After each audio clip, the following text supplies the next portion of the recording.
MDH की हल्दी मिर्ची धनिया करे कमाल। ये रंग दे, ये खुशबू दे, ये तीखा, ये कम पड़े। क्या निराला MDH मसाला।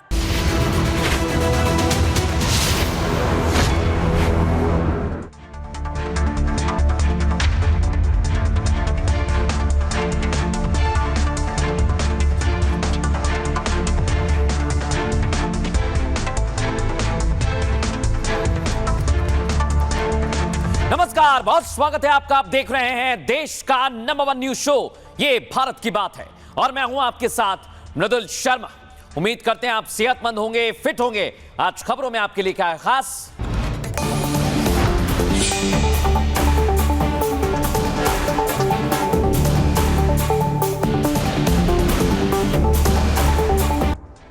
और दर्शकों, आज खबरों की शुरुआत करें उससे पहले आज आपको एक बड़ी खबर बता रहे हैं। आपको बताएं, एक जबरदस्त हादसा हुआ। ये देखिए, अगर आप सड़क पर चलते हैं तो सावधान हो जाइए। आप देखिए, ये हादसा देखिए, कितनी तेज टक्कर मारी है। एक गाड़ी पीछे से आ रही है, इनोवा, और बाइक सवार को कैसे टक्कर मारते हैं बीच सड़क पर, देखिए जरा। तो उसने कहा कि वो नहीं हो सकता, वो तो 50। बाप रे, आउट होते हैं क्या? वो तो नहीं हो सकते ना, एज पर माय नॉलेज वो तो नहीं हो सकता।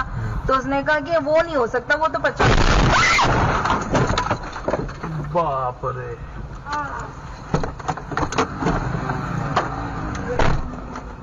आउट होते हैं क्या? वो तो नहीं हो सकते ना, एज पर माय नॉलेज वो तो नहीं हो सकता। तो उसने कहा कि वो नहीं हो सकता। बाप रे। देखा दर्शकों, यानी सड़क पर अब चलना भी सावधानी बरतने के लिए बहुत जरूरी हो गया है। कभी भी हादसा हो सकता है। लेकिन आज की पहली बड़ी खबर, ईस्ट और west, India is the best, और मोदी योगी की जोड़ी बेस्ट, जबरदस्त, ऐसा दुनिया कह रही है। दर्शकों देखिए जरा, पूरब से पश्चिम तक इस समय भारत का डंका कैसे बज रहा है, दिखाता हूं आपको।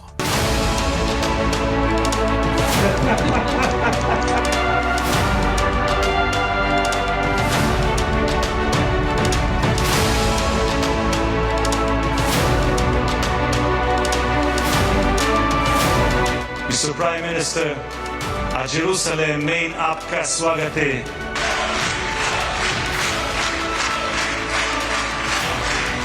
Shalom.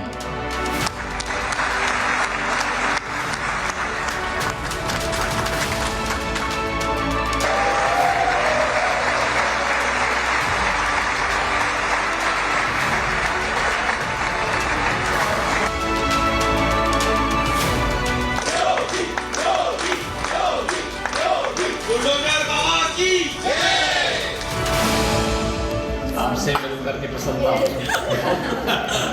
रहते हैं यहाँ पे, इनको प्रशिक्षण देते हैं।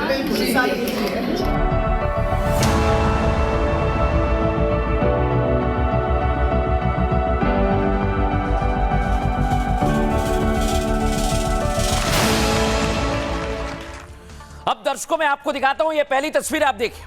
पश्चिम में कहा जा रहा है मोदी मोदी, तो इधर पूरब में जापान में कहा जा रहा है बुलडोजर बाबा की जय हो। सुनिए जरा, दोनों सुनवाइए जरा एक एक करके।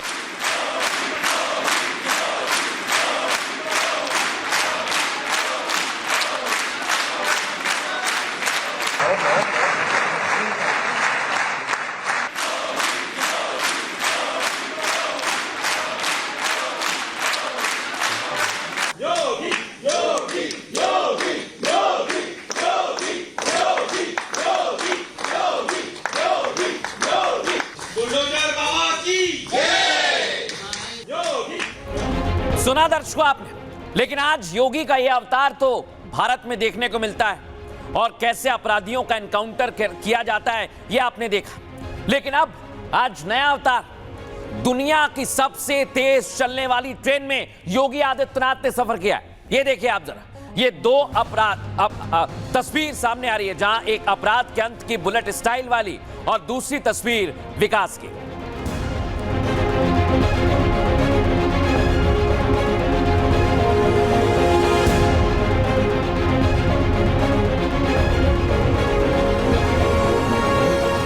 दर्शकों मैं आपको दिखाता हूं पश्चिम में क्या हो रहा है? पश्चिम में भारत की सुरक्षा के लिए बहुत बड़ी डील की जा रही है। देख रहे हैं आप, आयरन डील है ये। और ये आयरन डील क्या है, इसके बारे में आगे आपको बताऊंगा और जानकारी दूंगा। योगी आदित्यनाथ ने भी आज बुलेट में सफर करके बता दिया कि वो यूपी का और भारत का विकास कैसे करने वाले हैं।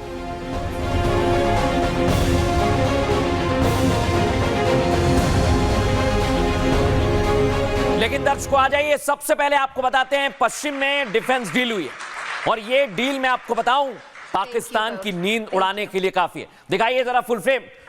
विदेश मंत्री एस जयशंकर भी वहां पर मौजूद रहे। Thank you both. Thank you.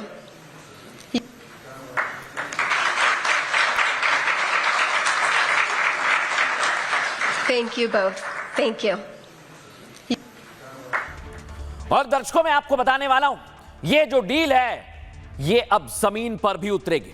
लेकिन पहले आप तस्वीर देखिए, आज बॉर्डर पर सेना ने तैयारी शुरू कर दी है और ये तस्वीर पाकिस्तान को भी देख लेनी चाहिए। दिखाइए जरा, एमएन सुनाइए।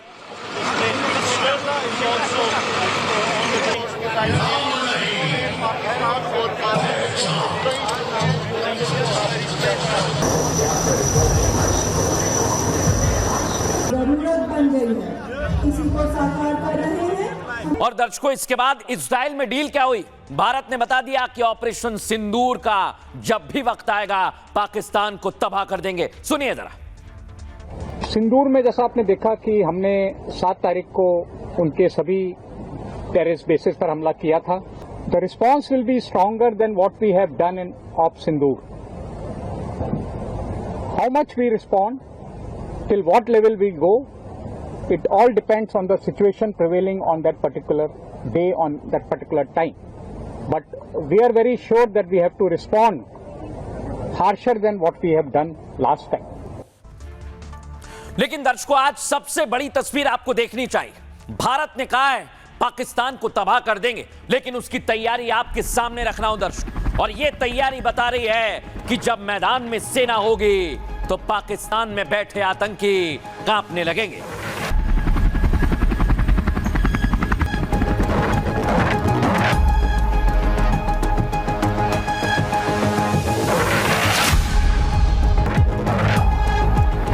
क्या आप सभी जंग के लिए तैयार हैं?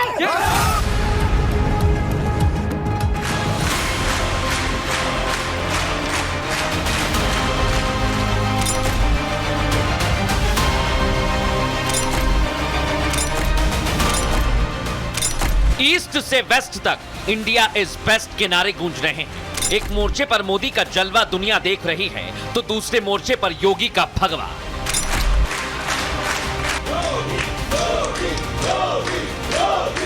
बुलेट से अपराध का अंतर कर सत्ता की चाबी हासिल करने वाले योगी अब बुलेट ट्रेन से विकास की नई कहानी लिखेंगे। तो मोदी इजराइल संग डिफेंस डील से भारत की सुरक्षा की नई ढाल खड़ी करेंगे। हम सिविल न्यूक्लियर एनर्जी और स्पेस जैसे क्षेत्रों में भी सहयोग आगे बढ़ाएंगे। मोदी की दीवानगी दुनिया के सिर चढ़कर बोल रही है। इजराइल इंडिया से दोस्ती का ऐसा कायल हुआ कि नेतन्याहू इंडियन लुक में ना गए और दोस्ती का डंका दुनिया में सुनाने लगे। Your visit here with us, a great friend of Israel, a great champion of the Indian-Israeli alliance, and a great leader on the world stage. लेकिन भारत इजराइल की इस दोस्ती से इस्लामिक नाटो में खलबली मच गई। सेना ने बॉर्डर क्या घेरा, मुनीर की नींद ही उड़ गई। आज मोदी की इसी नई डिप्लोमेसी का सार समझाएंगे, बस देखते जाइए।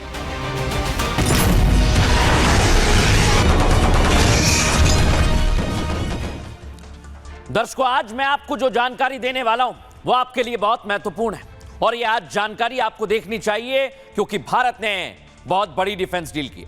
पीएम मोदी की इजराइल यात्रा का असर दिखने लगा है। दूसरे दिन पीएम मोदी ने कई अहम समझौतों पर हस्ताक्षर किए जिनमें ट्रेड डील, कई डिफेंस डील भी शामिल है। अब इजराइल में भी आप यूपीआई कर पाएंगे दर्शकों, और इजराइल ने यूपीआई को भी अपना लिया है। Bharat Israel free trade deal पर भी काम किया जा रहा है, यानी दोनों देशों के बीच बिना किसी टैरिफ के कारोबार होगा। इसके अलावा इजरायली कृषि तकनीक पर भी हमारी डील हो गई है। सुन लीजिए, Bharat Israel India, Israel, UAE और यूएसए समूह को बढ़ाने पर सहमत हो गए हैं। यानी इंडिया और इजराइल I2, यूएई और यूएसए U2। आपको बताएं, ये 4 देशों का आर्थिक और इनोवेशन आधारित ग्रुप है। इजराइल की टेक, यूएई के निवेश, भारत की मार्केट और अमेरिका की लीडरशिप। I2, U2 रीजनल और ग्लोबल चैलेंजेस सॉल्व करने पर फोकस करेगा। इसका यही एकमात्र अध्याय रहेगा। पाकिस्तान की टेंशन सबसे बड़ी वजह क्यों है दर्शकों? क्योंकि इजराइल, अमेरिका के अलावा अब मुस्लिम कंट्री भी भारत के साथ है और भारत, इजराइल ने आतंकवाद के खिलाफ मिलकर लड़ने का फैसला किया। पीएम मोदी ने कहा, भारत और इजराइल इस बात पर पूरी तरह सहमत हैं कि दुनिया में आतंकवाद की कोई जगह नहीं है। अब तक कंधे से कंधा मिलाकर आतंकवाद से लड़ा जा रहा है दर्शकों, और आतंक का समर्थन करने वालों के खिलाफ आगे भी एक साथ खड़े रहेंगे। इजराइल से मोदी का यह संदेश सुनकर मुनीर भी टेंशन में कांपने लगा है, क्योंकि भारतीय सेना बॉर्डर पर तैनात है। सुनवाता हूं पीएम मोदी ने क्या संदेश दिया। भारत और इजराइल पूरी तरह से स्पष्ट है कि आतंकवाद का दुनिया में कोई स्थान नहीं है। किसी भी रूप में, किसी भी अभिव्यक्ति में आतंकवाद को स्वीकार नहीं किया जा सकता। हम कंधे से कंधा मिलाकर आतंकवाद और उनके समर्थकों का विरोध करते रहे हैं और आगे भी करते रहेंगे। पश्चिम एशिया में शांति और स्थिरता से भारत के सीधे सुरक्षा ही जुड़े हैं। इसलिए हमने शुरुआत से ही संवाद और शांतिपूर्ण समाधान का समर्थन किया है। यही ग्लोबल साउथ और पूरी मानवता की पुकार है। पीएम मोदी ने आतंकवाद के खिलाफ यह बता दिया कि भारत और इजराइल साथ खड़े हुए हैं। लेकिन दर्शकों, इधर तो तैयारी शुरू हो गई है। देख रहे हैं आप, ये सेना ने कह दिया है, हम तो अग्नि वर्षा करने के लिए तैयार हैं। आपको तस्वीर दिखा रहा हूं मैं, दिखाइए जरा।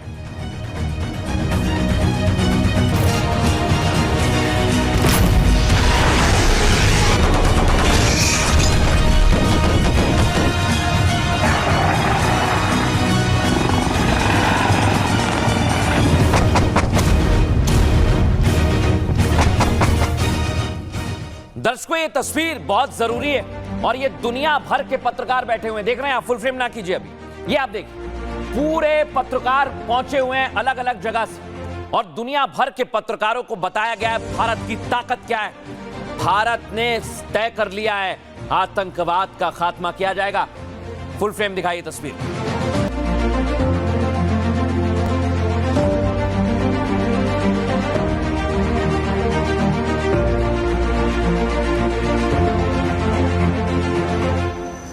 दुनिया ने देखी है भारत की ताकत दर्शकों।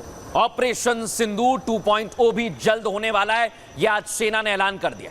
लेकिन दूसरी तरफ आप देखिए, पाकिस्तान में जो 7 मई को हुआ था, उससे भी बुरा हश्र किया जाएगा। सुनवाता हूं मैं आपको आज सेना ने क्या कहा है, सुनवाइए जरा।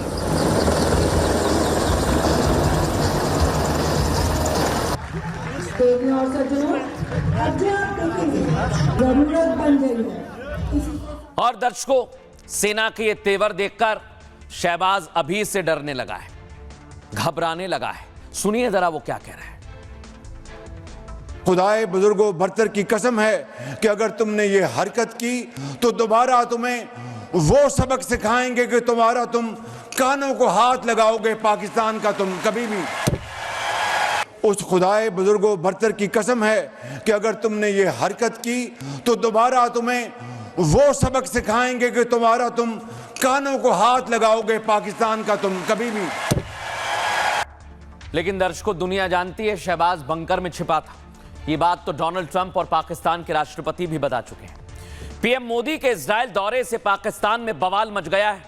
आपको बता रहा हूं मैं, पाकिस्तानी मीडिया और सेना में भारत इजराइल की चर्चा हो रही है। देख रहे हैं आप ये दौरा, क्योंकि इजराइल से पीएम मोदी ने आतंकिस्तान के खात्मे की बात कही। लेकिन सबसे दिलचस्प बात क्या है दर्शकों, पीएम मोदी जब इजराइल में थे तब भारतीय सेना की वेस्टर्न कमांड ने बॉर्डर घेर लिया और इंडियन आर्मी ने दुनिया भर के पत्रकारों के सामने बड़ा बयान दिया। सेना ने कहा कि ऑपरेशन सिंदूर अभी खत्म नहीं हुआ है। सेना ने कहा कि ऑपरेशन सिंदूर 2.0 पहले से जोरदार होगा और जरूरत पड़ी तो पाकिस्तान को पूरी तरह तबाह कर देंगे। Army commander lieutenant general Rajesh Pushkar जो आपको दिखाई दे रहे हैं, उन्होंने अपने बयान में कहा 2025 में पाकिस्तान को सिर्फ एक छोटा सा सैंपल दिखाया था ट्रेलर। पाकिस्तान से जंग के लिए इस बार सेना की तैयारियां बहुत बड़ी हैं दर्शकों, और सेना ने इशारा कर दिया है कि अगर हमला हुआ तो पाकिस्तान नक्शे से मिट जाएगा, भूगोल से खत्म हो जाएगा। और पीएम मोदी ने भी इजराइल से आतंकिस्तान को यही संदेश दिया है। पीएम मोदी और सेना के बयानों के बाद पाकिस्तान में हड़कंप मचा हुआ है, पाकिस्तान की सेना में हड़कंप मचा हुआ है। लेकिन आज भारत की ललकार कैसी है दर्शकों, आपको सुनवाता हूं। सिंदूर में जैसा आपने देखा कि हमने 7 तारीख को उनके सभी टेररिस्ट बेसिस पर हमला किया था। उसके बाद उन्होंने कुछ जवाबी कार्रवाई की और उसके जवाब में जो हमने उनके मिलिट्री बेसिस, एयर बेसिस को जिस तरह से बर्बाद किया, उसके बाद उसने फिर सीज फायर की मांग की। और सीज फायर की मांग सिर्फ डायरेक्टली हमसे नहीं की, हमको लगता है कि और भी देशों के पास उसने अपना ये मैसेज भेजा कि हमें इंडिया से सीज फायर करवा दो। तो ये था, हमारा मानना है कि वो हमसे लड़ाई लड़ने की क्षमता उसके पास नहीं है। जहां भी उसको हम चोट पहुंचाएंगे तो वो कोशिश करेगा कि हम इंडिया के साथ किसी तरीके से सीज फायर हासिल कर लें। सिंदूर में हमने बहुत ही एक छोटा नमूना दिया था पाकिस्तान को, बहुत छोटा नमूना। और आप लोगों को मालूम होगा कि सिर्फ 4 ही दिन में पाकिस्तान के घुटने उन्होंने अपने टेक दिए थे और किस तरह से उन्होंने हमारे डीजीएमओ को कॉल किया कि हम ये युद्ध बंद करना चाहते हैं। और ये बहुत ही छोटा उदाहरण था। जैसा कि मैं आपको कह रहा हूं कि ये स्ट्राइक कोर की ऑपरेशन भी जो आपने देखी, बड़ा एक छोटा सा उदाहरण था। इसका उद्देश्य ट्रेनिंग था कि सिंदूर 2 की जो तैयारी है वो बहुत बड़ी, बहुत ज्यादा। और ये ऑपरेशन किस तरह से अनफोल्ड होगा ये आपको मैं अभी नहीं बता पाऊंगा, क्योंकि ये इस पे निर्भर करेगा कि हम कितना नुकसान दुश्मन को पहुंचाना चाहते हैं। लेकिन ये यकीन दिलाना चाहता हूं कि किसी भी तरह का नुकसान, चाहे वो लैंड पे हो, चाहे एयर पे हो, चाहे सी पे हो, उसको अंजाम देने के लिए हम हमेशा तैयार हैं। लेकिन दर्शकों, ये तो सेना की ललकार के बाद पाकिस्तान में खलबली मचना तय था, और यही हुआ। पाकिस्तान में कैसे खलबली मची हुई है, कैसे सियासत हो रही है, दोनों आपको सुनवाता हूं। वज़ीर-ए-आज़म नरेंद्र मोदी इजराइल अपने करीबी दोस्त बेंजामिन नेतन्याहू से मिलने और एक बाकायदा एक फॉर्मल अलायंस भी बन रही है, जिसका जिक्र नेतन्याहू ने आज खुद किया है। हम पहले ही बहुत हमारे लिए मुश्किलात हैं, भारत के साथ ताल्लुकात की नोयत है, अफगानिस्तान के साथ जो कुछ हो रहा है वो भी हमारे सामने है। तो कतन हमारे लिए तो कतन एक ऐसी सूरत हाल किसी तौर भी मस्बत नहीं है कि हमारे मुल्क की जो पॉलिसी है ये बिल्कुल उसके खिलाफ है।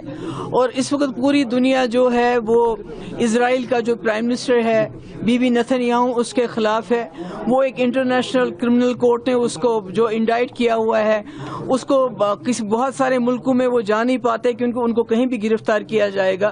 तो ऐसे में मोदी जी जो 140 करोड़ लोगों के नुमाइंदे हैं, वो जाके एक क्रिमिनल के गले लगे, उससे मिले, उससे बात करें। मुझे लगता है ये शायद हमारे जो मुल्क हिंदुस्तान, गांधी के मुल्क के लिए ये कोई अच्छी निशानी नहीं है।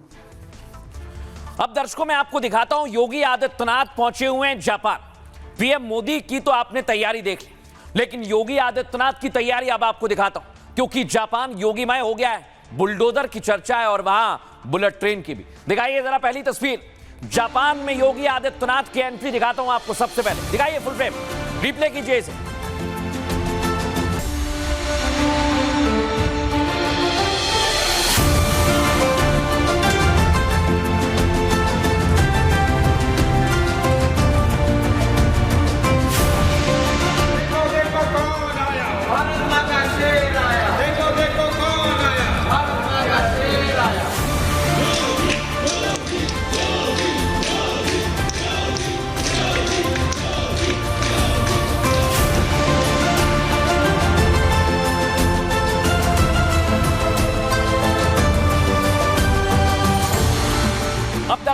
आपको दिखाता हूं यूपी में विकास की रफ्तार कैसे लगेगी, कैसे दौड़ेगी। ये योगी आदित्यनाथ ने आज बताया बुलेट ट्रेन में सवार होकर। ये मैगलेव ट्रेन है, दिखाइए जरा फुल फ्रेम।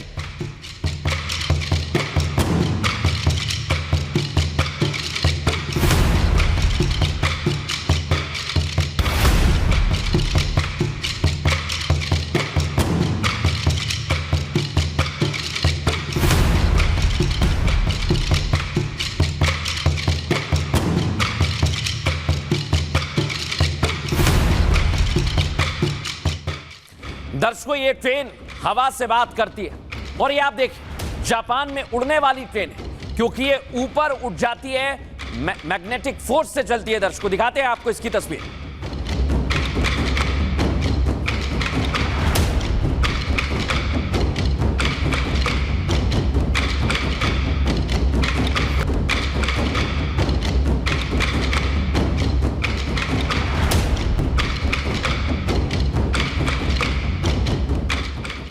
ये देखा आपने दर्शकों, इसकी रफ्तार कैसी है, और ऐसी रफ्तार जापान में देखकर योगी ने कहा कि आखिर वहां पर काम कैसा हो रहा है। यहां पहुंचे यामानाशी में और रोबोट्स की फैक्ट्री में पहुंचे और वहां का दौरा किया। दिखाइए जरा इसे भी।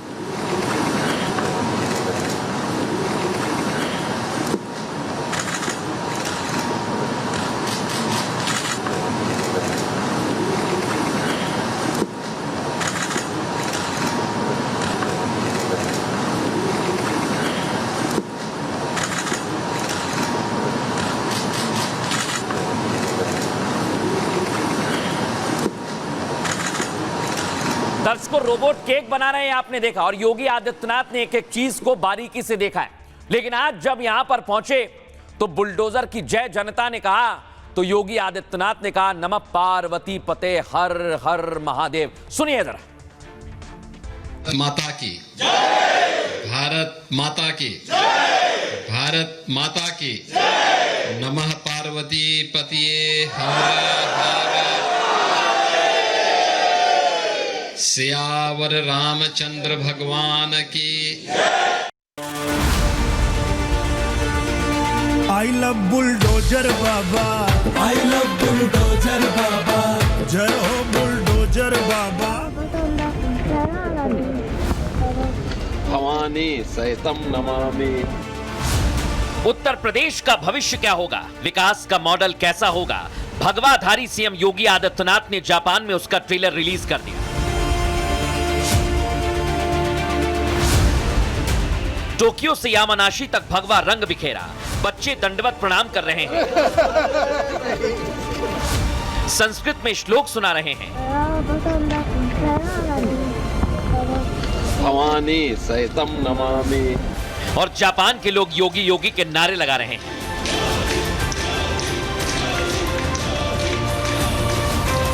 बुलडोजर मॉडल और विश्व में सनातन संस्कृति का परचम लहराने वाले योगी का फोकस विकास पर है, इंडस्ट्री, टूरिज्म, वोकेशनल एजुकेशन पर है, जिसके लिए जापान में कई एमओयू साइन किए और मैसेज दिया।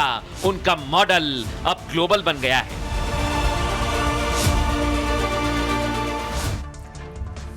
लेकिन दर्शकों, आज मैं आपको बताता हूं योगी आदित्यनाथ ने बुलेट ट्रेन में सवारी की और यह तस्वीर दुनिया ने देखी, क्योंकि अब ऐसे ही विकास की रफ्तार चाहिए यूपी में, ये योगी आदित्यनाथ ने कहा था। ये आप देखिए जरा, विदेशी धरती पर योगी का मॉडल अब ग्लोबल बन चुका है। अब तक सीएम योगी बुलडोजर मॉडल के लिए जाने जाते थे, जापान में इसके नारे भी लगे। अपराधियों के खिलाफ बुलेट ट्रीटमेंट पर फोकस करते थे। अब जापान में उन्होंने बुलडोजर और बुलेट का नया नारा दे दिया है। दर्शकों, जापान यात्रा के दौरान उन्होंने हाई स्पीड ट्रेन में सफर किया। ये ट्रेन है दर्शकों जो दौड़ रही है, और इसी ट्रेन में है योगी आदित्यनाथ, जो मैं आपको दिखा रहा हूं। हाई स्पीड ट्रेन का अनुभव सीएम योगी के लिए रोमांच से भरा रहा। जापान की लीनियर मैगलेव ट्रेन 500 किलोमीटर की स्पीड से चल रही थी। दर्शकों, लीनियर मैगलेव ट्रेन ट्रैक पर चुंबकीय बल से रफ्तार भरती, मैग्नेटिक फोर्स से, जिसे हवा में उड़ने वाली ट्रेन के नाम से भी जाना जाता है। आपको बताऊं, इस सफर के बाद सीएम योगी इस ट्रेन को भारत लाने की तैयारी में भी है। आपको बताएं, क्योंकि इस ट्रेन से ना सिर्फ सीएम योगी रोमांचित हुए हैं, बल्कि यूपी में हाई टेक इंफ्रास्ट्रक्चर की संभावनाओं को नई दिशा मिली है। इसके अलावा ग्रीन हाइड्रोजन तकनीक को लेकर भी बड़ा समझौता हुआ है। भविष्य की ऊर्जा तकनीक में आत्मनिर्भर यूपी की पहल भी उन्होंने की है, जो सीएम योगी आदित्यनाथ के लिए एक बड़ी वैश्विक उपलब्धि है। दर्शकों, आपको बताएं, इसके लिए यूपी सरकार और यामानाशी प्रशासन में एमओयू भी साइन किया गया है। साथ ही भविष्य की जरूरतों को भांपते हुए रोबोटिक्स पर जोर दिया गया है और योगी ने कहा, बजट में रोबोटिक्स सेंटर ऑफ एक्सीलेंस का प्रावधान किया गया है। ऐसे में जापानी तकनीक और यूपी में संसाधन का भरपूर इस्तेमाल किया जाएगा, जो न केवल राज्य की अर्थव्यवस्था को नई ऊंचाइयों पर लेकर जाएगा दर्शकों, बल्कि भारत जापान के संबंधों को भी एक नया आयाम देने वाला है। और आपको बताएं, इसके बाद योगी आदित्यनाथ ने भी बड़ा ऐलान किया, सुनिए जरा। कल से यहां पर आया हूं, आज यहां आया हूं प्रातः काल से ही। लगातार हर डेलीगेशन बहुत सकारात्मक भाव के साथ आज भारत के अंदर निवेश करने का इच्छुक दिखाई देता है। परसेप्शन यही होता है, अच्छा कार्य करते हैं, देश और दुनिया अच्छा करती है। मैंने आज देखा है, आज हम लोग कम से कम 2 दर्जन से अधिक डेलीगेशन से मिले हैं। बिजनेस डेलीगेशन थे, यहाँ के राजनेता थे, यहाँ के मंत्री थे, यहाँ के गवर्नर थे और हर एक व्यक्ति भारत और उत्तर प्रदेश की तारीफ कर रहा था। वहां पर हो रहे सकारात्मक बदलाव की और उस बदलाव के परिणाम स्वरूप उत्तर प्रदेश में टेक्नोलॉजी, ट्रस्ट एंड ट्रांसफॉर्मेशन की जो त्रिवेणी आज देखने को मिल रही है, उससे अभिभूत था। लेकिन दर्शकों, योगी आदित्यनाथ ने तो बता दिया कि उनका फोकस किस जगह पर है। लेकिन योगी आदित्यनाथ की यह तस्वीर आप देखिए, इस तस्वीर से अखिलेश यादव को दिक्कत है। फुल फ्रेम दिखाइए जरा, योगी आदित्यनाथ का सफर कैसा रहा।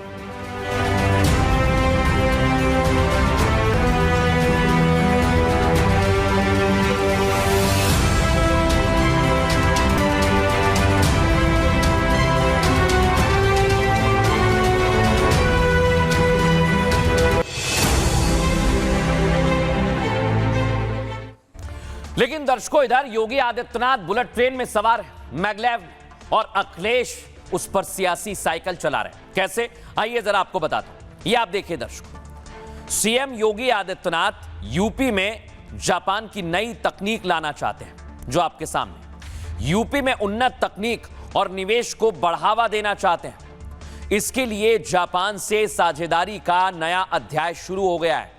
आपको बताएं, इधर समाजवादी पार्टी अध्यक्ष अखिलेश यादव ने इस पर सियासत शुरू कर दी है।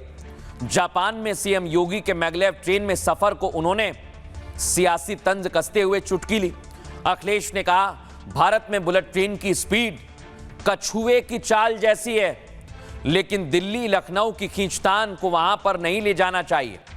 और साथ ही उन्होंने कहा, भाजपा वाले घरेलू झगड़े को विश्व स्तर पर ना उठाएं। अखिलेश यादव ने कहा, 2 अलग अलग दिशा में गए लोग वास्तव में भी अलग अलग दिशा में जाते हैं। अखिलेश यादव कहते हैं, सीएम ने भगवा वस्त्र को भी टारगेट उनके वस्त्र को भी टारगेट किया। उन्होंने कहा, जापान में तो लोग मांस मछली खाते हैं, फिर वो वहां पर क्या खा रहे हैं। साथ ही कहा, योगी जी की जापान यात्रा, जहां वो गए हैं, एमओयू साइन कर रहे हैं, वहीं जापान का नाम बदलकर आदित्यपुर या आदित्यपुरम ना करके आ जाएं। अखिलेश यादव ने निशाना साधा है और इसको सियासी रंग दिया है। सुनाते हैं आपको। एक लोग गए हैं जापान और एमओयू कर रहे हैं। जापान का नाम निप्पॉन भी है। अब जापान वाले कहीं घबरा ना जाएं कि नाम बदलने वाले मुख्यमंत्री जी आए हैं, कहीं अपने उगते हुए सूरज क्या पर्यायवाची जो सिनोनिम है पर्यायवाची न रख दें और कहीं आदित्यपुर न करके आ जाएं। ये विदेश में चाहे कांग्रेस हो चाहे समाजवादी पार्टी हो, उनके बारे में क्या विचार रखते थे कि विदेश जाने पर ये क्या करते हैं, और अब खुद ही विदेश घूम रहे हैं। बताओ, वहां पर जो खाना होगा तो बताओ कि अपनी प्लेटें ले गए होंगे क्या? मुझे लगता है चीफ मिनिस्टर बिस जी लेके होंगे प्लेट, कटोरी, चम्मच, क्योंकि अगर वहां सत्तू नहीं ले गए होंगे वहाँ क्योंकि वहाँ का खाना अलग तरह का है। वहाँ सुबह ही मछली खा लेते हैं लोग, सुबह ही नॉनवेज खा लेते हैं। तो अब तो हाँ नहीं, सीबू नहीं, दूसरा वाला भी खाते हैं जो तुम अभी बता रहे हो। हाँ, सब खाते हैं सब। अभी नहीं बोलना है, हम लोग नहीं बोल सकते, हम लोग सनातनी हैं। अब दर्शकों, योगी आदित्यनाथ पर अखिलेश यादव ने निशाना साधा, लेकिन जापान दौरे के दौरान एक अलग तस्वीर देखने को मिली। योगी आदित्यनाथ से मिलने के लिए वहां कई बच्चे पहुंचे। दिखाइए जरा फुल फ्रेम इस तस्वीर को, कैसे योगी आदित्यनाथ के लिए उत्साहित दिखे।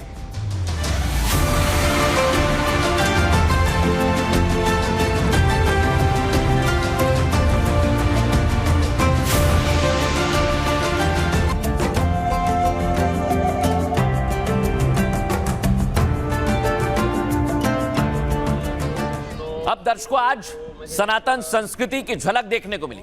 ये बच्चा योगी आदित्यनाथ के पास पहुंचा और दंडवत प्रणाम किया। योगी आदित्यनाथ ने श्लोक सिखाया।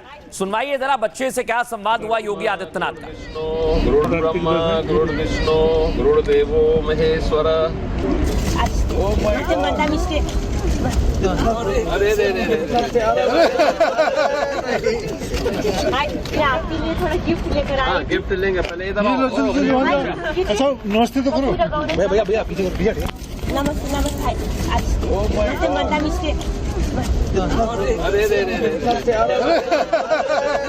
सुनो।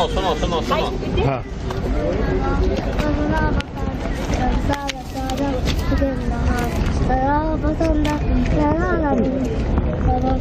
भवानी सहितम नमामि। तो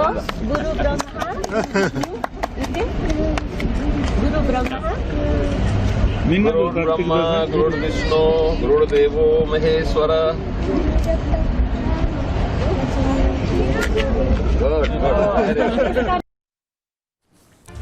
तो देखा आपने, योगी आदित्यनाथ से इस बच्चे ने मंत्र सीखे। लेकिन यह तस्वीर क्या दिखाती है दर्शकों, इसके मायने क्या है, आइए हम आपको समझाते हैं। दो तस्वीर आप देखिए, एक तरफ विकास के लिए एमओयू साइन किए जा रहे हैं, दूसरी तरफ सनातन संस्कृति को बढ़ावा दिया जा रहा है। जापान की धरती पर उत्तर प्रदेश का विजन साफ दिखा। सीएम योगी आदित्यनाथ का दौरा सिर्फ कूटनीतिक नहीं है, बल्कि सांस्कृतिक और आर्थिक ताकत का प्रदर्शन भी है, जहां सनातन परंपरा के साथ विकास मॉडल की झलक दिखी, जो मैं आपको दिखा रहा हूं। यामानाशी में भारतीय मूल के लोगों से सीएम योगी आदित्यनाथ ने मुलाकात की।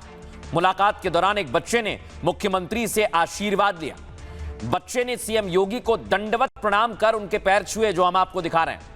मुख्यमंत्री योगी ने खुश होकर बच्चे को आशीर्वाद दिया। आपको बताएं, इतना ही नहीं, संस्कृत में श्लोक सुनकर बच्चे ने योगी आदित्यनाथ को काफी प्रभावित किया। इस खास पल को मुख्यमंत्री ने अपने एक्स अकाउंट पर साझा किया है और लिखा कि संस्कारों की पावन परंपरा का स्पंदन है, सनातन संस्कृति के स्वर्णिम आलोक की पावन धरा है। दरअसल योगी का जापान दौरा सांस्कृतिक कूटनीति का संगम है दर्शकों, जहां सनातन परंपरा की छाप के साथ विकास का एजेंडा भी प्रमुख है।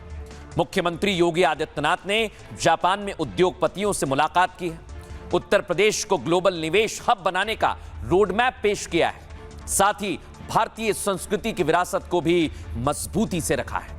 और आपको बताएं, इसीलिए कहा जा रहा है कि यह दौरा कई मायनों में खास है। सुनिए योगी आदित्यनाथ क्या कह रहे हैं। भारत से हजारों किलोमीटर दूर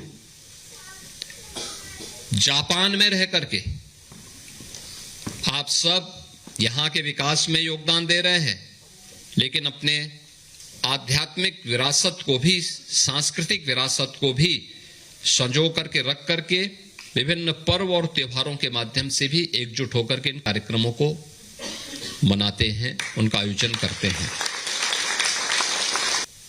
अपने से बड़ों के प्रति और जिस धरती पर रहें उस धरती के प्रति कृतज्ञता ज्ञापित करने की प्रेरणा प्रदान करती हो। हम अपने कर्तव्यों का पालन करें, यही हमारा धर्म है। मुझे प्रसन्नता है कि 90,000 करोड़ रुपए के एमओयू जापान के अंदर 1.5 लाख करोड़ के प्रस्ताव यहाँ पे जापान और यामानाशी में उत्तर प्रदेश के इस डेलीगेशन को प्राप्त हुए हैं।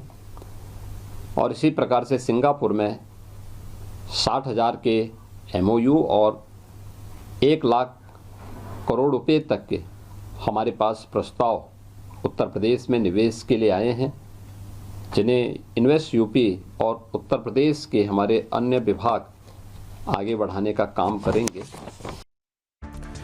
अब दर्शकों खबरों में आगे बढ़ेंगे और यूपी में योगी आदित्यनाथ नहीं है, वो जापान में, लेकिन यूपी में एक मुद्दा चर्चा का विषय बना हुआ है, वो है स्वामी अविमुक्तेश्वरानंद की गिरफ्तारी। वो कह रहे हैं कि हो सकती है, इसलिए हम कह रहे हैं कि आज कयामत की रात है। तस्वीर दिखाइए। स्वामी अविमुक्तेश्वरानंद पर आरोप गंभीर हैं और इसको लेकर क्या वाकई में वो फंस गए हैं? अगली तस्वीर दिखाइए। स्वामी अविमुक्तेश्वरानंद ने आज प्रेस कॉन्फ्रेंस कर कहा कि उन पर जो आरोप लगाए जा रहे हैं वो मुद्दे से भटकाने के लिए हैं और उन्होंने कई गंभीर आरोप सरकार पर लगाए, प्रशासन पर लगाए। वो हमारे पास ही नहीं आए, इर्द गिर्द ही नहीं पटके, तो कैसे हम दुष्कर्म कर सकते हैं? कोई भी कैसे कर सकता है? अब दर्शकों एक दिलचस्प आज तस्वीर सामने आई। ये हैं आशुतोष महाराज। इन्होंने अविमुक्तेश्वरानंद पर सारे आरोप लगाए, लेकिन एक समय था जब वो उनके बगल में खड़े होकर फोटो खिंचवा रहे थे। इस तस्वीर के सामने आने के बाद कई तरह की संभावनाएं तलाशी जाने लगी हैं, आखिर ये आरोप सही हैं या गलत है। इसके बाद दर्शकों मैं आपको दिखाता हूं, यही आशुतोष महाराज हैं जो अभी आपको तस्वीर में दिखा रहा था। इन्होंने कहा कि आरोप सही है और अविमुक्तेश्वरानंद जेल जाएंगे। कई गंभीर आरोप लगाए हैं और दर्शकों आपको बताएं, उन्होंने ये कहा कि रिपोर्ट जब आएगी तो दूध का दूध पानी का पानी हो जाएगा। मैं नहीं कह सकता हूं, हो सकते हैं, क्या पता हूं। कांग्रेस का कौन नेता?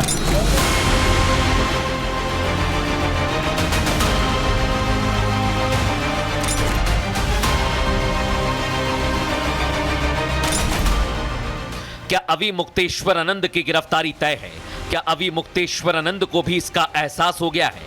जैसे जैसे योगी की पुलिस उनके नजदीक पहुंच रही है, वैसे वैसे अविमुक्तेश्वरानंद अपना आपा खोते जा रहे हैं।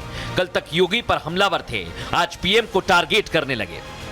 लोग कह रहे हैं कि यह प्रकरण इसीलिए इतना बढ़ाया जा रहा है कि एप्स्टीन फाइल खुल गई है, उसको दबाना है।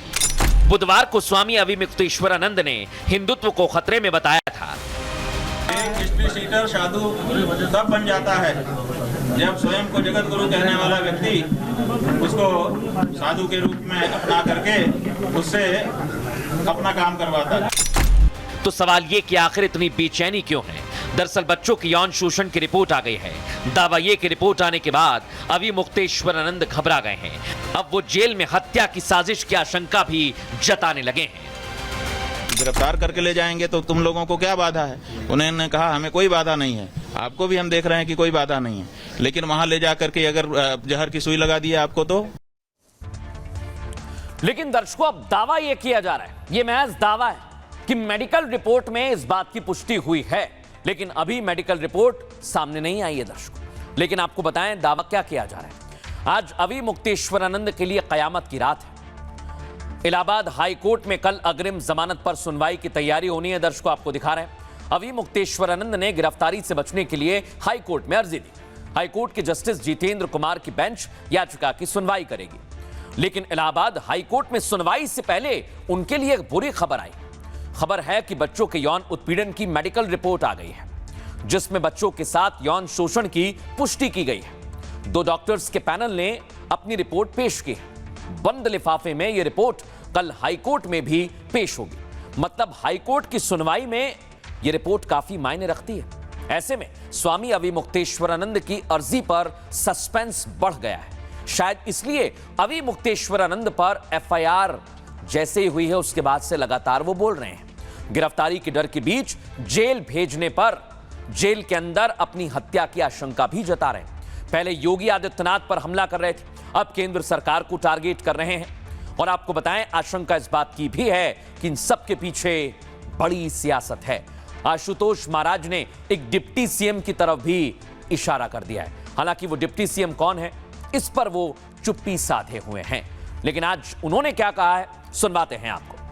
सूचना में बहुत सारी चीजें सामने आ गई हैं। मेडिकल हुए हैं, मेडिकल में तो साफ साफ आ गया कि इतना बच्चों का इतना पूरा शरीर इतना खराब किया गया अंदर से कि वह अब उनका जीवन मुझे नहीं लगता कि आगे बहुत मुश्किल से सही हो पाएंगे। इतनी गंदे तरह से काम किया जाता है। मेरे पास सब है, पेन ड्राइव है, सब कुछ है, सब उन पर कैद है कैमरों में। और मैंने माननीय न्यायालय को भी सब दिखाया है, वहाँ पेश भी किया है, पेन ड्राइव वहाँ पे दिया है। और माननीय न्यायालय ने सभी चीजें देखने के बाद और सभी एविडेंस देखने के बाद FIR के आदेश दिया है, क्योंकि पूरी समय सुन नहीं रही थी। डिप्टी सीएम इनको बता रहे थे फोन पर कि जब मैं आऊंगा तो जब उसके बाद धरना खत्म करना और आपको पानी में ही पिलाऊंगा, धरना मत खत्म करना गुरुजी। अब डिप्टी सीएम है उत्तर प्रदेश के डिप्टी सीएम। लेकिन दर्शकों, एक और दिलचस्प आज बात सामने आई है। इस पूरे केस में कहा जा रहा है कि आरोप झूठे हैं, लेकिन इसको लेकर क्या वाकई बच्चों को सिखाया पढ़ाया गया? अग्रिम जमानत पर हाईकोर्ट में कल सुनवाई होगी, ये तो मैंने आपको बता दिया। अवि मुक्तेश्वरानंद पर 2 बटुकों ने गंभीर आरोप लगाए थे। इनमें से एक बटुक ने मीडिया में अपनी बात रखी और रिपोर्ट के मुताबिक बटुक ने शोषण के आरोप लगाए हैं। पीड़ित बटुक ने कहा, मैं अध्ययन के लिए गया था, लेकिन तभी मेरा शोषण किया गया। हमारे साथ और भी बच्चे मौजूद थे। इस खबर के बाद स्वामी अवि मुक्तेश्वरानंद ने प्रतिक्रिया दी। कहा, बच्चों को सिखाया पढ़ाया गया है, जो उन्हें सिखाया गया बच्चे वही बोल रहे हैं, लेकिन ये बच्चे वही हैं, ये कौन साबित करेगा? दर्शकों, ये बड़ा सवाल है। दरअसल ये बच्चे मेडिकल रिपोर्ट के बाद सामने आए हैं। अभी ये साबित होना बाकी है कि यौन शोषण किसने किया। अगर बच्चों के साथ यौन शोषण हुआ तो कब और कहां हुआ? इस बीच स्वामी अवि मुक्तेश्वरानंद के वकील ने धमकी का आरोप लगा दिया है। उनके वकील श्रीनाथ त्रिपाठी ने पुलिस कमिश्नर से इसकी शिकायत भी की है। उन्होंने कहा, मोबाइल पर बुधवार देर रात धमकी भरा संदेश आया है, जिसमें वाराणसी की कचहरी को बम से उड़ा देंगे और तुम्हें भी ऐसा लिखा हुआ है। लेकिन इसके बाद स्वामी अवि मुक्तेश्वरानंद क्या कह रहे हैं, सियासत कैसी हो रही है, दोनों को सुनिए। समझिए, बटुकों ने भी आज कुछ आरोप लगाए हैं, वो मीडिया के सामने आए। उन्होंने बताया कि कैसे उनका यौन शोषण हुआ। ऐसा है कि बटुकों ने लगाए वही बटुक हैं, इसकी गारंटी किसने दी? क्या चैनल ने डिस्क्लेमर लगाया? क्या उन्होंने शपथ पत्र घोषित किया कि हम जो बटुक दिखाने जा रहे हैं वही बटुक हैं? डिप्टी सीएम का जिक्र उन्होंने किया कि कोई डिप्टी सीएम है उत्तर प्रदेश का जिसने ये पूरा माहौल क्रिएट करवाया है जो कुछ माघ मेले में हुआ। एक डिप्टी सीएम है जिसने ये माहौल क्रिएट करवाया है, ये कहने वाले ये भूल जाते, की तरफ इशारा था, ये भूल जाते हैं कि एक सीएम है इस प्रदेश में जिसके कहने पे वो इतना सारा माहौल क्रिएट कर रहे हैं। दोनों बात बताएं। वो समझिए, वीवीआईपी का जिक्र किया गया कि कई वीवीआईपी भी थे उस यौन शोषण में शामिल थे, जो प्रेस कॉन्फ्रेंस उन्होंने की थी आशुतोष ने। बात यह है कि वो क्या कहते हैं, अब इतना कुछ कह चुके कि अब उनकी किसी बात पर कोई भरोसा किसी को नहीं रह गया। अभी आपने एप्स्टीन का जिक्र किया, एप्स्टीन फाइल का प्रेस कॉन्फ्रेंस के दरमियान, वो क्या प्रकरण था, एक बार बताइए। यह है कि लोग कह रहे हैं कि ये प्रकरण इसीलिए इतना बढ़ाया जा रहा है कि एप्स्टीन फाइल खुल गई है, उसको दबाना है। तो वही बात हमने बताई कि जनता ऐसा कह रही है। पूजनीय शंकराचार्य जी का सम्मान हो, उनके साथ अन्याय न हो, भेदभाव न हो, और उनका जो सम्मान है उस सम्मान के तरीके से चीजों को देखा जाए। लेकिन सरकार उनको अपमानित करने में लगी हुई है, उसका विरोध आम लोग कर रहे हैं। शंकराचार्य का अपमान कोई भी स्वीकार नहीं कर सकता। जितने भी दुराचारी हैं वो सब भारतीय जनता पार्टी के साथ हैं। आप देखिए, आप जिस ब्रह्मचारी की बात कर रहे हैं, अभी ब्रह्मचारी लगा रहे हैं। आप सोचिए, आप भारतीय जनता पार्टी ऐसे लोगों को पाल कर रखी है। और अब दर्शकों, शारदा पीठ के शंकराचार्य स्वामी अवि मुक्तेश्वरानंद के साथ आ गए हैं। वो क्या कह रहे हैं, सुनवाते हैं आपको। राजनीति धर्म से नियंत्रित होना चाहिए। जब राजनीति अनियंत्रित हो जाती है तब ऐसी घटनाएं होती हैं। इसलिए नीति शब्द का जो अर्थ है उसका धर्म है। जिस राज्य को नीति पूर्वक संचालित किया जाता है उसे राजनीति कहते हैं। टकराव के हालत क्यों बन रहे हैं, वो कारण भी तो आप लोगों को पता है।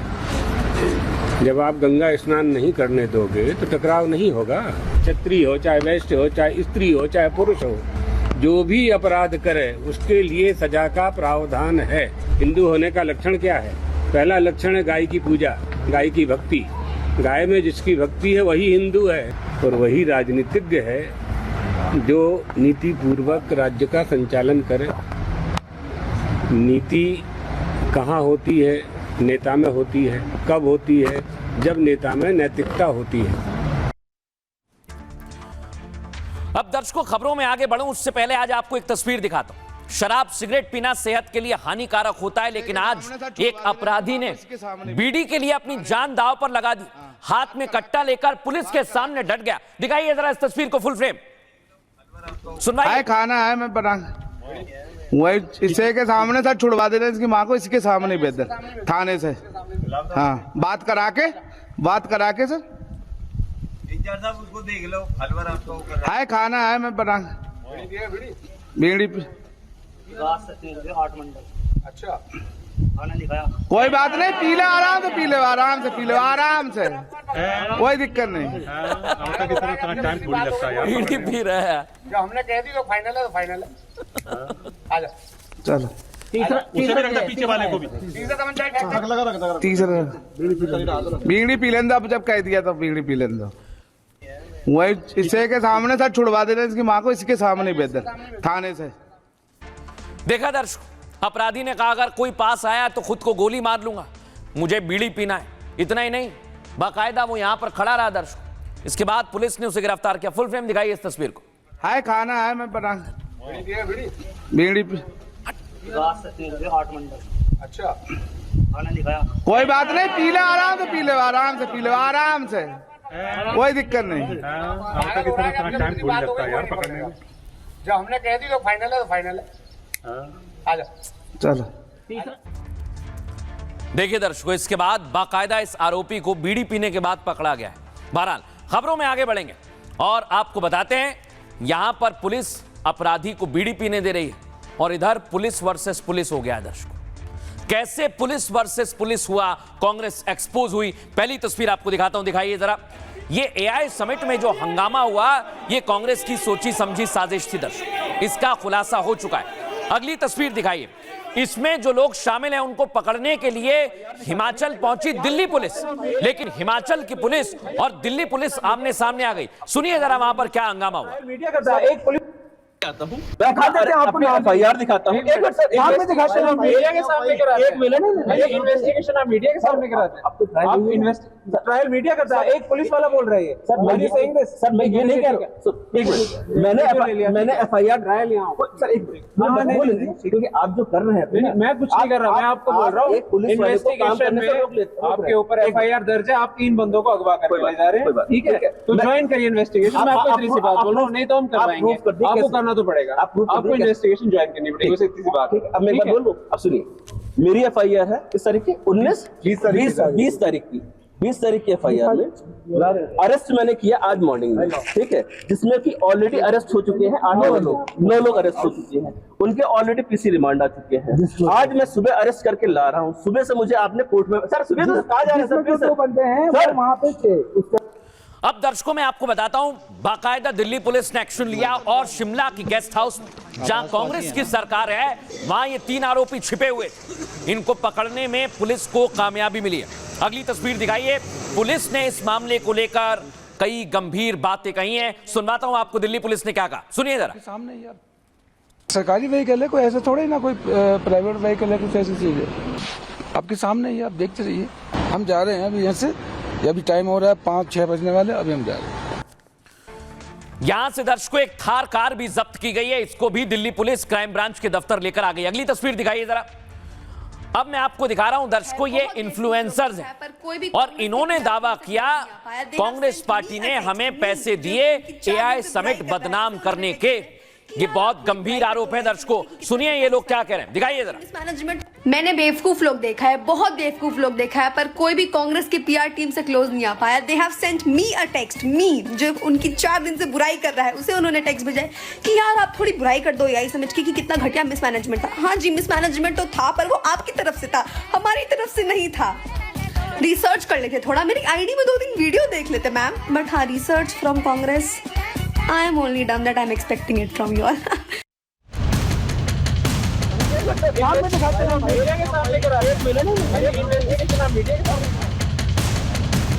मैंने बेवकूफ लोग देखा है, बहुत बेवकूफ लोग देखा है, पर कोई भी कांग्रेस की पीआर टीम से क्लोज नहीं आ पाया। They have sent me a text. AI summit से देश को शर्मसार करने वाले प्रदर्शन पर दिल्ली पुलिस का एक्शन जारी है। समिट में शर्टलेस प्रदर्शन के बाद कांग्रेस के 3 कार्यकर्ता हिमाचल में जाकर छिप गए। जानकारी के बाद दिल्ली पुलिस ने उन्हें शिमला के एक होटल से उठाया तो बवाल मच गया। हिमाचल पुलिस ने दिल्ली पुलिस को आरोपियों को ले जाने से रोका, जिसके बाद जमकर बवाल हुआ। क्योंकि आप जो कर रहे हैं, मैं कुछ नहीं कर रहा, मैं आपको बोल रहा हूँ इन्वेस्टिगेशन में आपके ऊपर FIR दर्ज है, आप 3 बंदों को अगवा करके ले जा रहे हैं। AI समिट में हंगामे को लेकर बड़ा खुलासा हुआ। कई सोशल मीडिया इन्फ्लुएंसर्स के वीडियो भी वायरल हुए, जिसमें इन्फ्लुएंसर्स आरोप लगा रहे हैं उनको कांग्रेस की तरफ से पैसों का ऑफर दिया गया। कहा पैसे ले लो, AI समिट को बदनाम कर दो। मैंने बेवकूफ लोग देखा है, बहुत बेवकूफ लोग देखा है, पर कोई भी कांग्रेस की PR टीम से क्लोज नहीं आ पाया। They have sent me a text, me जो उनकी 4 दिन से बुराई कर रहा है, उसे उन्होंने टेक्स्ट भेजा है कि यार आप थोड़ी बुराई कर दो AI समिट की कि कितना घटिया मिसमैनेजमेंट था। हाँ जी, मिसमैनेजमेंट तो था, पर वो आपकी तरफ से था, हमारी तरफ से नहीं था। दर्शकों, AI में कैसे इन्फ्लुएंसर्स को शामिल किया गया बदनाम करने के लिए, कैसे पैसे ऑफर किए गए, ये बताऊंगा, लेकिन पहले देखिए ये वही लोग हैं कोर्ट में पेश किया गया है जिन्होंने देश की छवि AI समिट में प्रदर्शन कर खराब करने की कोशिश की। लेकिन दर्शकों आपको बताते हैं कि कैसे पुलिस वर्सेस पुलिस हो गया है। ये बाकायदा होना नहीं चाहिए दर्शकों, लेकिन सवाल खड़े करता है। ये आप देखिए, AI समिट में हंगामे के बाद आरोपियों की गिरफ्तारी जारी है। दिल्ली पुलिस ने शिमला से 3 आरोपियों को उठाया। शिमला से आरोपियों की गिरफ्तारी पर 18 घंटे ड्रामा हुआ। हिमाचल और दिल्ली पुलिस आमने सामने आ गई। देखिए, दिल्ली पुलिस ने जानकारी के आधार पर 3 लोगों को गिरफ्तार किया और हिमाचल पुलिस ने दिल्ली पुलिस को रास्ते में ही रोक लिया। खबर यह है, आरोपियों को दिल्ली ले जाने से मना करने लगी हिमाचल पुलिस। हिमाचल पुलिस ने कहा दिल्ली पुलिस ने हमें कोई जानकारी नहीं दी है, सादे कपड़े में आकर मेहमानों को उठाना सही नहीं। मेहमान बताइए आप। कोर्ट में सुनवाई के दौरान दोनों राज्यों की पुलिस के बीच भी बहस हुई। दिल्ली पुलिस ने तीनों आरोपियों को कोर्ट में पेश कर ट्रांजिट रिमांड मांगी। कोर्ट ने दिल्ली पुलिस को ट्रांजिट रिमांड दे दी, जिसके बाद दिल्ली पुलिस आरोपियों को लेकर शिमला से निकली। बुधवार से गुरुवार सुबह 6 बजे तक जमकर ड्रामा हुआ दर्शकों, और हिमाचल पुलिस ने दिल्ली पुलिस को 2 बार रोकने की कोशिश की। हिमाचल के CM के मीडिया सलाहकार ने दिल्ली पुलिस पर कई गंभीर आरोप लगा दिए। कहा गिरफ्तारी से पहले दिल्ली पुलिस ने प्रोटोकॉल को फॉलो नहीं किया, गिरफ्तारी का कोई वारंट नहीं दिखाया। वहीं दिल्ली पुलिस के सूत्रों की माने तो तीनों आरोपी अरबाज, सौरभ और सिद्धार्थ को होटल से ही गिरफ्तार किया गया था। उन्हें स्थानीय कांग्रेसी नेता ने होटल में कमरा दिलाया था। यह बहुत बड़ी बात है। तीनों 24 फरवरी से शिमला में छिपे हुए थे। हालांकि अब इस मामले को लेकर कई गंभीर आरोप लगाए जा रहे हैं। पहले सुनिए जरा हिमाचल प्रदेश के मुख्यमंत्री के मीडिया सलाहकार क्या कह रहे हैं, सुनवाते हैं आपको। जिस प्रकार से दिल्ली पुलिस हिमाचल में एंटर की, उनके साथ हरियाणा पुलिस के लोग भी थे, शायद पंजाब पुलिस के भी होंगे, और बिना 3 लोगों को गिरफ्तार करने के लिए वो रोडू पहुंचती है। तो ये कानून और नियम के तहत होना चाहिए था कि जब उनको हिमाचल में आना था तो सबसे पहली ज़रूरत होती है कि आपको उस राज्य की पुलिस को इंटीमेट करना होता है कि हम जो है इस प्रकार की कार्रवाई करने आपके पास आ रहे हैं। उनको जो है उसकी जानकारी देनी होती है दूसरे राज्यों की पुलिस को। ये किसी प्रकार का कोई फॉलो नहीं किया गया। इस बात को लेके हिमाचल पुलिस ने या SP शिमला ने ये इस बात को लेके ये ऑब्जेक्शन किया। वो वहां जाके लोगों को बिना गलत तरीके से अपने आप कोई FIR की कॉपी नहीं, कोई FIR नहीं उठा दी। और जिस प्रकार की एंट्री हुई, बैक डोर से किचन से जा रहे हैं, उनके DVR सिस्टम सारे कैमरे कुमरे उठा के ले जा रहे हैं उस होटल के, जो गैर तरीका, मतलब हर चीज का एक प्रोसीजर बना है कि कोई भी काम आप कर रहे हैं उसके प्रोटोकॉल्स है, उसका तरीका है। आज हिमाचल का नाम देश को बदनाम करने को बचाने वालों में आ रहा है। अंतर्राष्ट्रीय मंच पर कपड़े खोलकर नंगा नाच, शेमलेस और शर्टलेस प्रदर्शन करने वाले कांग्रेसी कार्यकर्ता जिन्होंने देश को शर्मसार दुनिया भर के सामने किया, उनको पनाह मिली तो हिमाचल सदन दिल्ली में मिली, हिमाचल सरकार के द्वारा मिली। उनको पनाह मिली तो हिमाचल प्रदेश की राजधानी में मिली, हिमाचल की सरकार, हिमाचल की पुलिस के द्वारा मिली। ये दुर्भाग्य है कि आज हिमाचल का नाम देश को बदनाम करने वालों के साथ जुड़ रहा है। अब ये किस तरह से दिल्ली पुलिस वहां पहुंच गई, और वो भी यूथ कांग्रेस के लड़कों को गिरफ्तार करने के लिए, जिनका कोई ऐसा कसूर नहीं, जो डेमोक्रेटिक राइट है उसका उन्होंने इस्तेमाल किया और प्रदर्शन किया।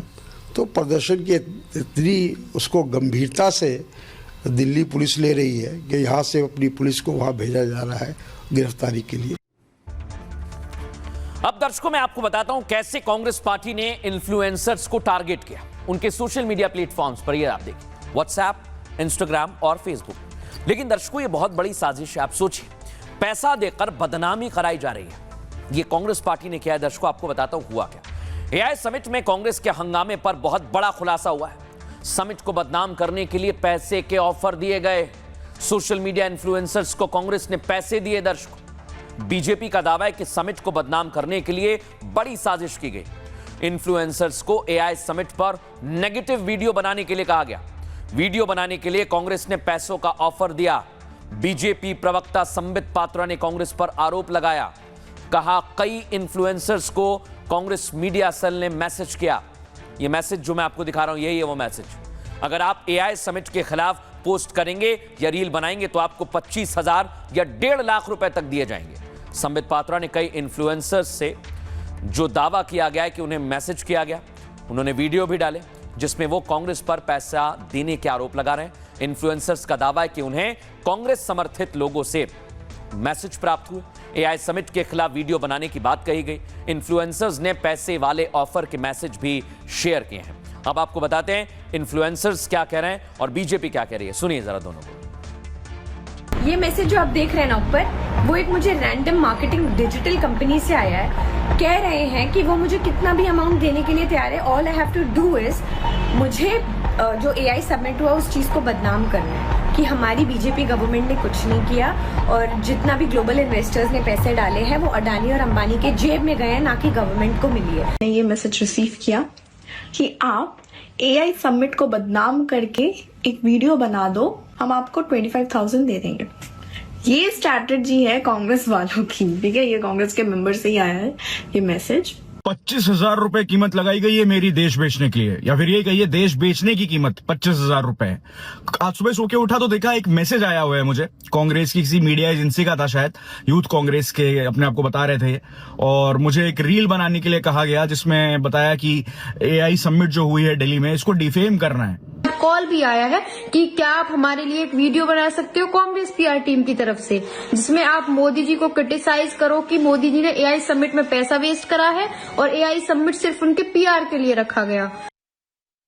और लोगों ने बकायदा ट्वीट करके रील्स के माध्यम से ये बताया है कि उन्हें कांग्रेस कार्यालय से और कांग्रेस के बड़े लोगों का मैसेज आया था कि यदि आप वर्ल्ड एआई समिट के खिलाफ ट्वीट करेंगे या कोई रील बनाएंगे तो आपको 25,000 रुपए, 50,000 रुपए, 1.5 लाख तक आपको पैसा दिया जाएगा। सोचिए दर्शकों, कांग्रेस पार्टी ने बाकायदा एआई समिट को बदनाम करने के लिए बहुत कोशिश की और आखिरकार प्रदर्शन भी किया। खबरों में आगे बढ़ेंगे। आज की एक और बड़ी खबर दर्शकों, अंबानी के राजमहल पर एजेंसीज ने, सरकारी एजेंसीज ने कार्रवाई की है। दर्शकों आपको दिखाते हैं, पहली तस्वीर जरा दिखाइए। ईडी की टीम पहुंची, सीबीआई की टीम पहुंची, लगातार उनसे पूछताछ कर रही है और ये मनी लॉन्ड्रिंग का मामला है। दर्शकों बहुत पुराना मामला है, लेकिन अब इस मामले को लेकर अनिल अंबानी की मुश्किल बढ़ती जा रही है। तस्वीर दिखाइए अगली, ये आप देखिए, ये है पाली हिल में उनका बंगला और ये बंगला है, इसको अब एजेंसीज ने अपने कब्जे में ले लिया है, यानी उनकी संपत्ति को कुर्क कर लिया गया है, उसकी कार्रवाई भी की गई है। अब दर्शकों आपको बताते हैं, यह बहुत बड़ी कार्रवाई है क्योंकि इसकी कीमत हजारों करोड़ों में बताई जा रही है। और कैसे बंगले पर कार्रवाई की है, एक्शन लिया है, आइए आपको बताते हैं। यह आप देखिए दर्शकों, यही है वो बंगला जिसे पूरी तरह से सील कर दिया गया। अनिल अंबानी पर शिकंजा कसता जा रहा है। आज ईडी के सामने अनिल अंबानी की पेशी हुई। अनिल अंबानी से ईडी ने कई घंटे सवाल जवाब भी किए। उनसे विदेशी मुद्रा नियमों के उल्लंघन पर भी सवाल किए गए हैं। अनिल अंबानी से फंड डायवर्जन पर भी सवाल जवाब हुए, जो आपको दिखा रहे हैं। गड़बड़ी के पुख्ता सबूत मिलते हैं तो उनकी गिरफ्तारी भी हो सकती है। यह पूरा मामला उनकी कंपनी का सरकारी बैंक से धोखाधड़ी का है। अंबानी की आरकॉम और दूसरी कंपनियों ने भारी कर्ज लिया हुआ था। दर्शकों देश और विदेशी बैंकों से 40,185 करोड़ रुपए कर्ज लिया था। सोचिए आप जरा। आरोप है कि उनकी कंपनियों ने कर्ज के पैसे नहीं लौटाए, जिसके बाद सीबीआई ने उनके खिलाफ 2019 में एफआईआर की। जिसके बाद उनसे लगातार पूछताछ हो रही है। इस दौरान कुर्की जब्ती भी चल रही है। बुधवार को उनके निवास को कुर्क किया गया। ईडी ने मुंबई के 17 मंजिल घर को अटैच किया, जो हम आपको दिखा रहे हैं। अंबानी का यह घर मुंबई की पॉश पाली हिल इलाके में है। उनके इस इमारत की कीमत 3,716 करोड़ बताई जा रही है दर्शकों। अब इसे ईडी ने फिलहाल अटैच कर लिया है, प्रोविजनल अटैच किया है। और इसके बाद प्रोविजनल का मतलब समझ लीजिए प्रॉपर्टी कानूनी रूप से फ्रीज की गई है। फ्रीज होने के बाद प्रॉपर्टी को बेचा या ट्रांसफर नहीं किया जा सकता है। कोर्ट में आरोप साबित होते हैं तब प्रॉपर्टी से अनिल अंबानी को हाथ धोना पड़ सकता है। और 2025 में इसी केस में ईडी ने इस प्रॉपर्टी का एक हिस्सा भी कुर्क किया था। अब तक ईडी 15,700 करोड़ से ज्यादा की संपत्ति कुर्क कर चुकी है। और अगर ऐसा ही रहा तो अनिल अंबानी की मुश्किल और ज्यादा बढ़ जाएगी। और आज आपको तस्वीर दिखाते हैं टॉलीवुड में एक बड़ी शादी हो रही है दर्शक। फिल्म पुष्पा में रश्मिका मंदाना ने काम किया है और उनके साथ शादी हो रही है एक्टर देवरकोंडा, विजय देवरकोंडा की। दिखाइए जरा तस्वीर, ये देखिए पुष्पा फिल्म की एक्ट्रेस श्रीवल्ली की शादी हो गई, उसकी तस्वीर आपको दिखा रहे हैं। दिखाइए फुल फ्रेम तस्वीर। उदयपुर में ये शाही शादी संपन्न हुई है। पर आगे बढ़ेंगे और बात करेंगे आज के सूत्र की। आज का सूत्र आपको सुनना चाहिए। आज का सूत्र हमने लिया है श्रीमद् भगवद गीता से। श्रीमद् भगवद गीता में भगवान श्री कृष्ण कहते हैं, स्थिर बुद्धि और विवेक से ही निर्णय लेने चाहिए। केवल भावनाओं में बहकर लिया गया निर्णय अक्सर बाद में पछतावा बन जाता है। जो व्यक्ति अपनी इंद्री और मन को जीतकर एक लक्ष्य पर अडिग रहता है वही बुद्धिमान है। यानी अपने लक्ष्य निर्धारित करिए और उसके पीछे लग जाइए। एक छोटा सा ब्रेक, जल्द हाजिर होंगे। अब आया असली स्वाद। अब आया स्वाद। जब स्वाद के पड़े हो लाले तो MDH का चंकी चाट मसाला डालें। MDH का चंकी चाट मसाला। MDH